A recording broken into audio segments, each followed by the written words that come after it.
M plus news, نئی سوچ نیا انداز۔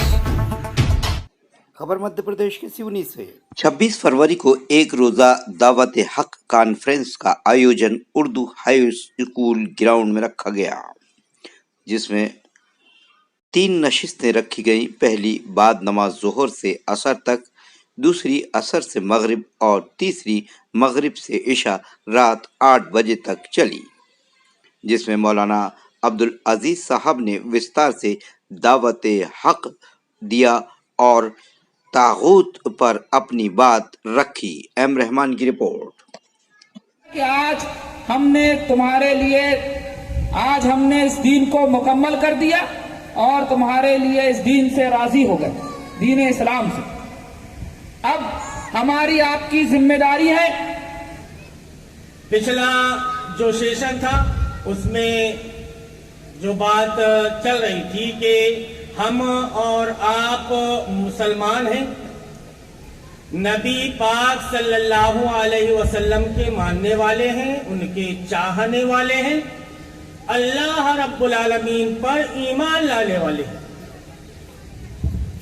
ہماری اور آپ کی ذمہ داری ایسے وقت میں کیا ہونی چاہیے؟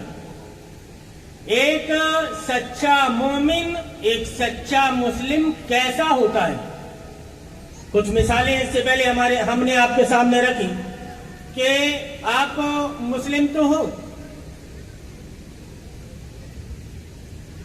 تو ہو لیکن اطاعت گزار، وفا شعار، تابع دار ہو یا نہیں ہو؟ علامہ اقبال نے ایک نقشہ کھینچا ہے کہ وضع میں تم ہو نصارہ تو تمدن میں حنود، وضع میں تم ہو نصارہ تو تمدن میں حنود۔ یہ مسلمان ہیں جنہیں دیکھ کے شرمائیں کیا مر جائیں کہیے، کہ جنہیں دیکھ کے شرمائیں یہود،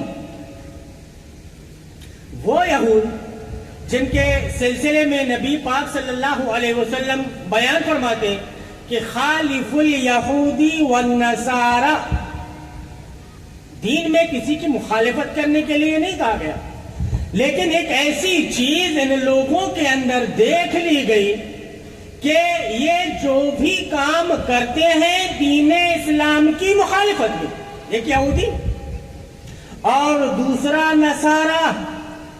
اسی لیے اللہ رب العالمین نے قرآن پاک کے اندر بیان فرمایا وَلَن تَرْضَ عَنْكَ الْيَهُودُ وَلَا النَّصَارَى حَتَّى تَتَّبِعَ مِلَّتَهُمْ، کہ یہ یہود و نصارہ آپ سے راضی ہونے والے نہیں، حَتَّى تَتَّبِعَ مِلَّتَهُمْ، جب تک کہ آپ ان کی ملت کی اتباع نہ کر لیں۔ یعنی انہوں نے آپ کو اپنے جیسے یہودی بنا لیا تو پھر ان کو کوئی دقت پریشانی نہیں، آپ ان کی طرح یہودی بن گئے، ان کی طرح عیسائی بن گئے، زندگی آپ کی گزر رہی ہے، پریشانی کچھ نہیں۔ ایک معنی یہ بھی ہے کہ آپ اگر یہودیت کو یا عیسائیت کو قبول بھی کر لیتے ہیں تب بھی وہ آپ سے راضی نہیں ہوں گے، کیونکہ وہ یہ سمجھ رہے ہوں گے کہ کہیں ایسا تو نہیں کہ جیسا ہم مسلم بن کر ان کے اندر گھس کے بگاڑ پیدا کر رہے ہیں ویسا یہ اندر آ کر کے ہمیں کھوکھلا تو کرنا نہیں چاہتے۔ ایک معنی اس کا یہ بھی نکلتا ہے وَلَن تَرْضَ عَنْكَ الْيَهُودُ وَلَا النَّصَارَى، نبی کریم صلی اللہ علیہ وسلم کا فرمان کہ خالق الْيَهُودِ وَالنَّصَارَى، کسی کے بارے میں نہیں کہا لیکن یہود و نصارہ کے بارے میں کہا۔ وہ کیوں کہا؟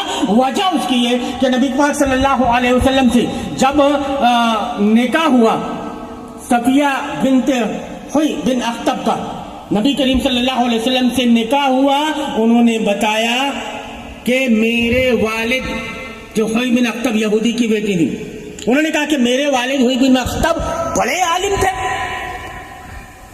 میرے چچا بھی بڑے عالم تھے،